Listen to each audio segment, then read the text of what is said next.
Hello friends, 3 star എന്ന YouTube ചാനലിലേക്ക് സ്വാഗതം. ഇന്ന് നമുക്ക് തേനീച്ച കൃഷിയിൽ എങ്ങനെ വിജയം കൈവരുത്താമെന്നുള്ളതാണ്. തേനീച്ച കൃഷിയുടെ ചില ന്യൂനതകളും അതിൻ്റെ ഗുണവിശേഷങ്ങളും അതിൻ്റെ കാര്യങ്ങൾ നമുക്ക് മനസ്സിലാക്കാം.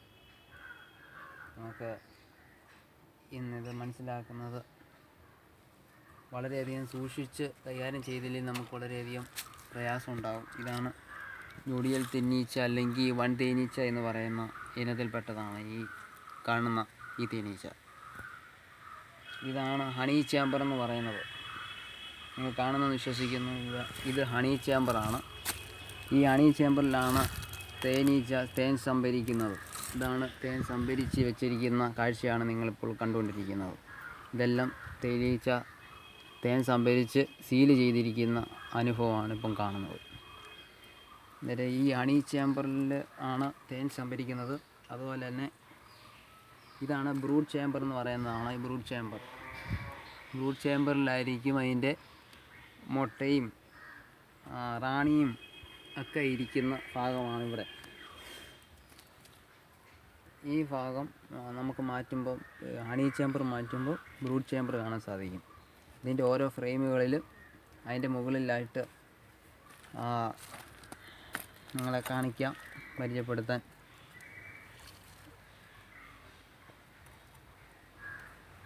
ഇങ്ങനെ ഓരോ ഫ്രെയിമുണ്ട്. 6 ഫ്രെയിമാണ് താഴെ അടി ഫ്രെയിമിൽ നമുക്ക് കാണാൻ സാധിക്കുന്ന 6 ഫ്രെയിം. 6 ഫ്രെയിമിൻ്റെ അകത്ത് ഈ കണ്ടുകൊണ്ടിരിക്കുന്ന മേൽഭാഗത്ത് അതിൻ്റെ ഹണി സംഭരിച്ച് വയ്ക്കുകയും അതിൻ്റെ മുട്ടകൾക്ക് തീറ്റയായി കൊടുക്കുകയും ചെയ്യും. അതിൻ്റെ താഴെയായിട്ട് അവർ ഇത് സംഭരിച്ച് വെക്കുന്നതാണ്. തൻ്റെ കുഞ്ഞുങ്ങൾക്ക് വേണ്ടിയിട്ട് പൂമ്പൊടി ശേഖരിച്ച് വയ്ക്കുക. അതിൻ്റെ താഴെയായിട്ട് അതിൻ്റെ പുളുപ്പയും മുട്ടയും കാര്യങ്ങളുമൊക്കെ ഇരിക്കുന്നതാണ്. ഇതാണ് അതിൻ്റെ അടയെന്ന് പറഞ്ഞാൽ. അട നിങ്ങൾക്കെല്ലാവർക്കും കാണാൻ വിശ്വസിക്കുന്നു. 6 ഫ്രെയിമാണ്. ഫ്രെയിമുകളെങ്ങും 4 സൈഡിലും തട്ടാത്ത രീതിയിൽ വളരെ സൂക്ഷിച്ച് കൈകാര്യം ചെയ്തതിൽ വളരെ പ്രയാസം ഉണ്ടാകും. വളരെ സാവകാശത്തിൽ ക്ഷമയോടുകൂടി വേണം ഇത് ചെയ്യുവാൻ. അപ്പം നിങ്ങൾക്ക് ഏവർക്ക് മനസ്സിലാവും. ഈ ഹണി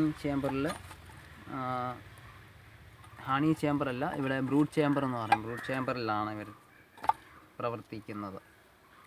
അതുപോലെ ഈ വർക്കേഴ്സ് ബീ ആണ്. ഈ കാണുന്നതെല്ലാം വർക്കേഴ്സ് ബീ ആണ്. അതുപോലെ തന്നെ ഡ്രോണുണ്ട്. ഡ്രോൺ എന്ന് പറയുന്നത് ആണീച്ചകളാണ്. ആ ഡ്രോണീച്ചകൾ വളരെ കുറവാണ്. ഇപ്പോൾ തേൻ സീസണൊക്കെ കഴിഞ്ഞ് വരുന്ന സമയമായതുകൊണ്ട് ഇത് പുതിയൊരു അട കെട്ടുന്ന കാഴ്ചയാണ് നിങ്ങളിപ്പം കാണുന്നത്. ഇത് പുതിയതായിട്ടൊരു അട നിർമ്മാണ ഘട്ടത്തിലാണ് അവർ. ഓക്കെ, അപ്പോൾ ഇതുവരെ കണ്ട എല്ലാ പ്രേക്ഷകർക്കും, ഈ വീഡിയോ കണ്ട എല്ലാവർക്കും ഇതിൻ്റെ കൂട്ടിൻ്റെ ഫ്രണ്ടിൽ നിന്ന് നമുക്ക് കൈകാര്യം ചെയ്യുവാനിടയാകരുത്. വളരെയധികം സൂക്ഷിച്ച് വേണം ചെയ്യുവാനായിട്ട്. ഈച്ചകളെ യാതൊരു രീതിയിലും നോവിക്കാൻ പാടില്ല, വേദനിപ്പിക്കാൻ പാടില്ല. വേദനിപ്പിച്ചാൽ അവർ കുത്തുവാനിടയായിത്തീരും. അന്നേരം മേൽഭാഗത്ത് ഹണി ചേമ്പറിൻ്റെ അകത്ത് 5 ഫ്രെയിമും ബ്രൂഡ് ചേമ്പറിൻ്റെ അകത്ത് 6 ഫ്രെയിമുമാണ് ഉള്ളത്. അപ്പോൾ ഇതുവരെ ശ്രദ്ധിച്ച എല്ലാ മാന്യ പ്രേക്ഷകർക്കും എല്ലാവർക്കും നമസ്കാരമുണ്ട്. എല്ലാവരെയും